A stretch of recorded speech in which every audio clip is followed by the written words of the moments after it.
Okay, so here we go.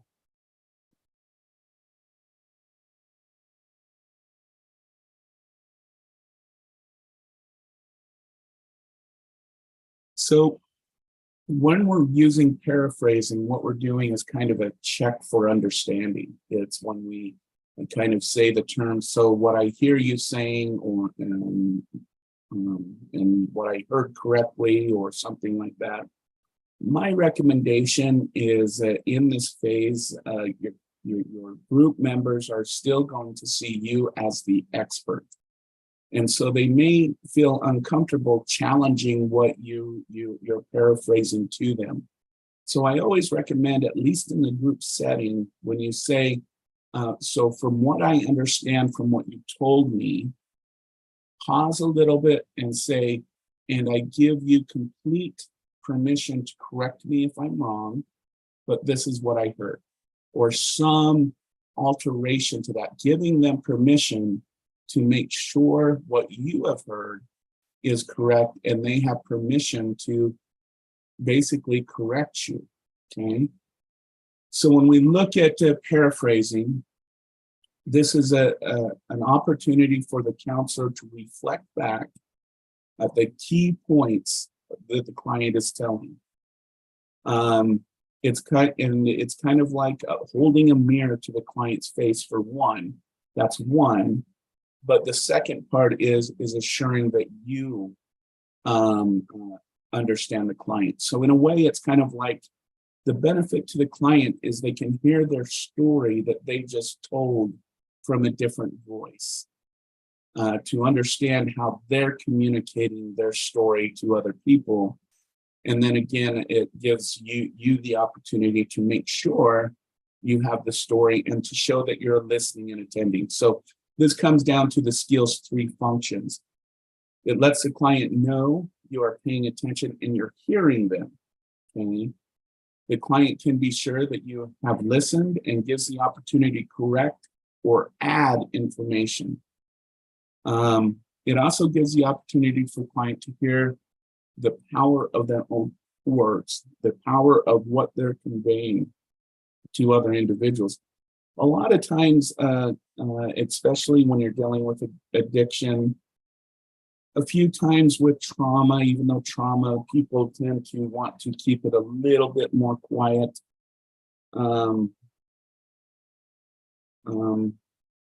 But a lot of trauma victims will attract themselves to other trauma victims. And they've heard these stories. They've heard other people's addiction stories. They've heard other people's trauma stories. But they, most of the time, have never heard their own as reflected back by someone who has genuinely listened to them. And that can give them an incredible amount of power and go, oh my God, this is what has happened to me. This is why I am where I am.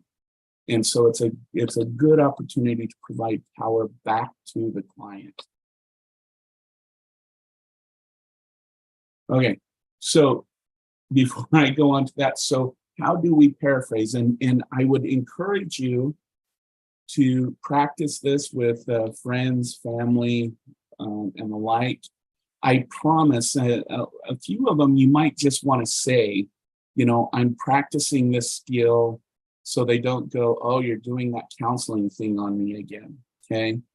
And so you may want to warn your partner, friend, or coworker saying, I'm trying to work on this skill and whatnot.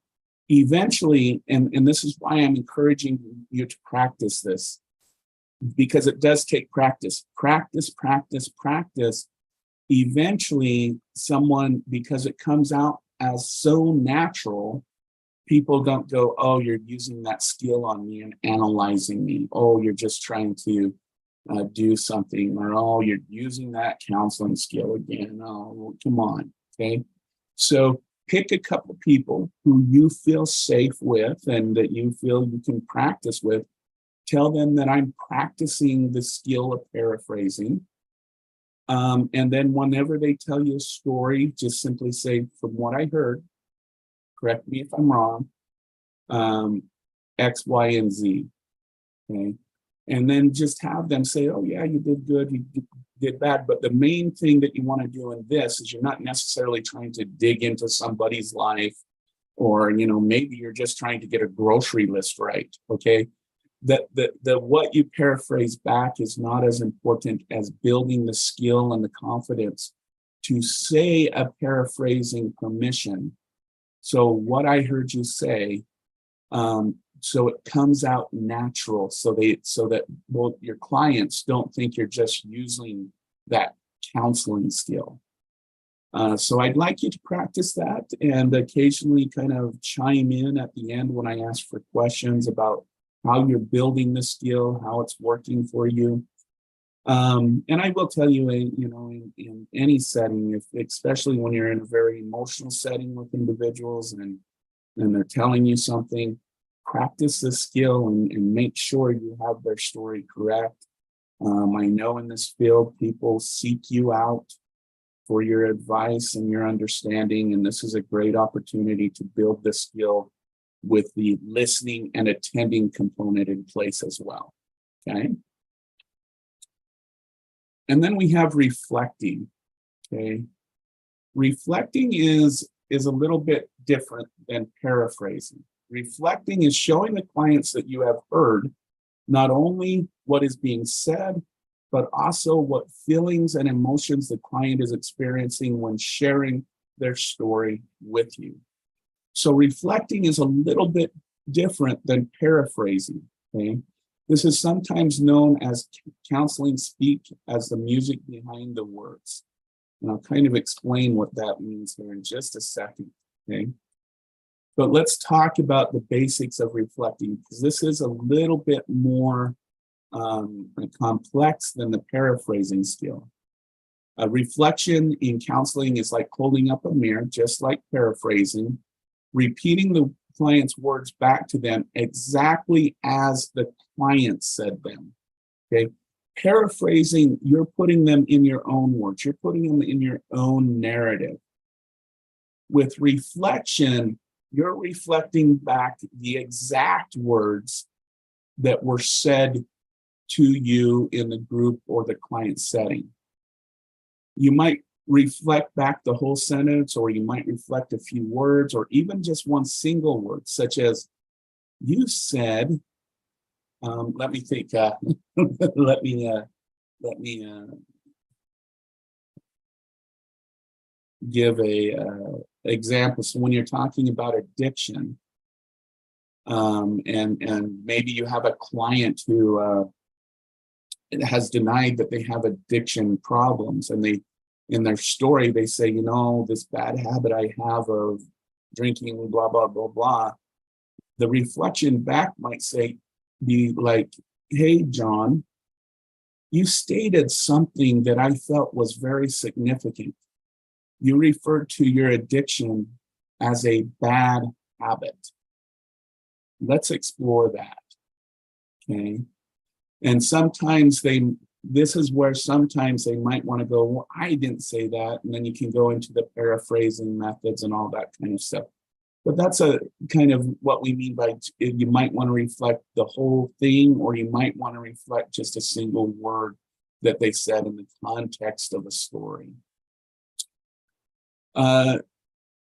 This skill is often reflection is often considered the lost skill, because when I watch counselors, students do simulation skill sessions or listen to their recordings on placement where the client have consent to do this, I seldom see reflection being used as a skill. And this is something that is interesting. In the field, there's been a preference for the easier paraphrasing and just making sure we get the story down. In reflection, though, is a good skill to create more conversation. Okay, and also it requires more skill on your side, because you're actually going to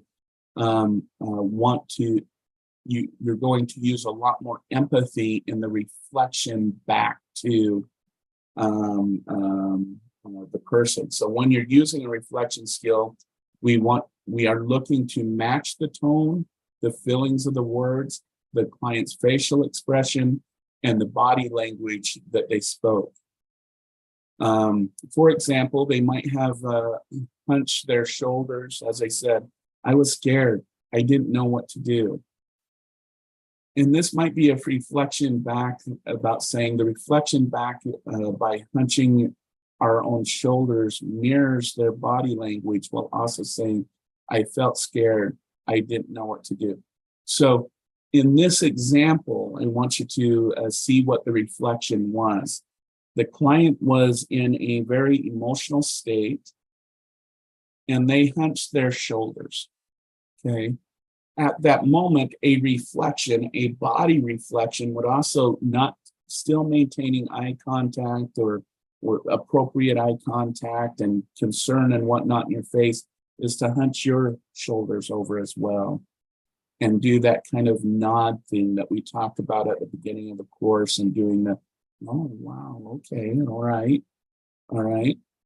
So reflecting is not only words, but it's also reflecting back their own tone, their own feelings, their own words, okay? Sometimes when you're doing the feelings and words, it's not necessarily if someone says, I can't stand that, okay? That's not necessarily when you say, when you said, I can't stand this, blah, blah, blah, blah. Don't do that, especially with highly emotional or anger type words. It may be something like, I noticed when you were expressing your opinion about this, that you seemed very angry and frustrated when you said, I can't stand this. Can you explain that more, why you got so emotional when you were stating that? It seems like you have a strong emotion towards that. So when you're doing words and you don't necessarily have to match their tone when it's a highly emotional thing, especially when reflecting back anger, okay? Okay, wow. Okay, so reflecting, the thing that I want you to practice, so we have practicing paraphrasing, okay? What I want you to do with reflecting is I want you to practice correcting your knowledge about when someone is behaving a certain way. So when someone says, again, do this with people, you know, you're letting them know that you're building these skills, and that sometimes you're going to kind of reflect back about their tone of voice or something like this, and they have permission to correct you and say, no, I really didn't mean that.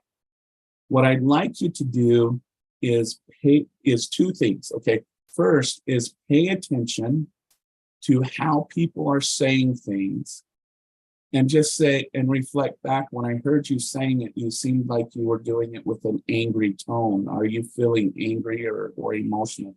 If it's a sad tone, say, are you feeling down right now? Are you feeling sad? And just practice, because I will tell you this skill is pretty intuitive to human beings. We get emotional tones correct about 76% of the time. And so this is just making sure, this is kind of doing a check for understanding, as we would say, to make sure our own experiences with emotions didn't get mislabeled someone. I'll give you a really good example. When me and my wife first got together, there's certain emotions that she has as a Mexican American that are very intense compared to the emotions I know about up in the Northwest. And so there's times when she was expressing herself and it seemed like a very angry tone to me. And it took us a while for her to say, hey, why aren't you mad about this? And it took me a long time to understand why she was being very boisterous and almost angry sounding to me. And you're going to work with a very diverse amount of people and learning those how people from different places express different emotions is really important skill. So find a few people. If a diverse number of people would be great, and practice that skill. The other skill that I want you to practice with reflection is matching the people's body language, but still maintaining your composure of where you're at, such as listening to them and those kinds of things. Again, when two people are in tune with each other, okay, this is one of my favorite things to do when I go to a restaurant. Again, with my wife, because she knows I'm weird, we try to pick out which couples we think are on their first date. And usually it's those couples that aren't in sync with each other. They're being kind of awkward and whatnot. And we kind of make these bets. Do we think they will end up going to the next stage or something? And we would never know, but we're just using what we know from observation. Because as the date goes by, if the couple is clicking by about the midpoint, well, a little less than the midpoint of the date, they will naturally start mimicking each other. They'll have their glass of water in the same positions. They'll have their forks and knives in the same positions. They'll have their feet and legs oriented the same. They'll be sitting in the same posture. And this is something that humans naturally do. Indeed, if you look at dance, a lot of dances in a lot of cultures have to do with courtship. And what does a dance do? It puts everybody in sync in a rhythm. And this is what anthropologists think is the purpose of dance, especially when it comes to courtship type dances, is to put everybody in sync and everybody in rhythm. But anyways, if you get bored at a restaurant, that's something to do. And it's really, really interesting to watch two people totally different at the beginning of a dinner. And then by the end of the dinner, everything in their table and everything is placed almost exactly the same. It's kind of a cool thing to watch. But anyways, back to this skill. What I'm trying to say is this is a natural skill, but in the counseling session, it means that you have to be completely engaged with the person. You have to have complete empathy and theory of mind and all of those things. But sometimes in the group setting, it's not always possible to have that synced experience when you have 9 group members. Okay. And so for the group facilitation skill, it's a good idea to kind of practice it with people that you don't feel necessarily that in sync connection with. I'll tell you that if you go to a public place, this is the best way to do it. Is just kind of, I know it sounds weird. I'm also weird. When I go to the mall, when I used to go to the mall, when there was malls, I'd watch people and I'd be practicing the skill, and I kind of mimic what people were doing. Fortunately, no one ever saw me do it because I think I would be in trouble. But that's the way I developed this skill for group settings is just finding a public place and basically mimicking, if you say, or matching people's body postures. So those are the kind of skills that I want you to start to practice. So we have paraphrasing. We have making sure we're understanding individuals' emotions properly. And then body tone and body language, learning the skill of doing this. Now, again, this is we're wanting to do this because we're in the group setting. And we want to make sure that we're not mimicking John's body language when Jill is having the experience. Okay. And so we want to be able to adjust that according to the situation. Okay. So Yolanda, no. Yeah, Yolanda asked, could this trigger them to become even more upset? So maybe even get them to react. How to do we redirect? I remember doing this with troubled youth. So Yolanda, this is the reason why I want you to practice. Okay, as I said, as you learn paraphrasing and you practice paraphrasing, as you practice reflection, it becomes a natural part of your behavior. In the cases, in my experience and in my experience doing supervision, you are right that there has been times that clients have gotten more upset because they think they're making fun of, they think you're doing quote unquote parodying and making fun of them. And that's because I, in my early years, and the people that I was supervising did not practice this skill enough.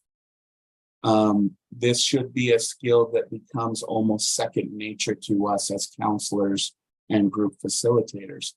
And so I found that doing especially supervision, the reason why clients get upset is because it just is not coming natural to the novice provider. Does that make sense?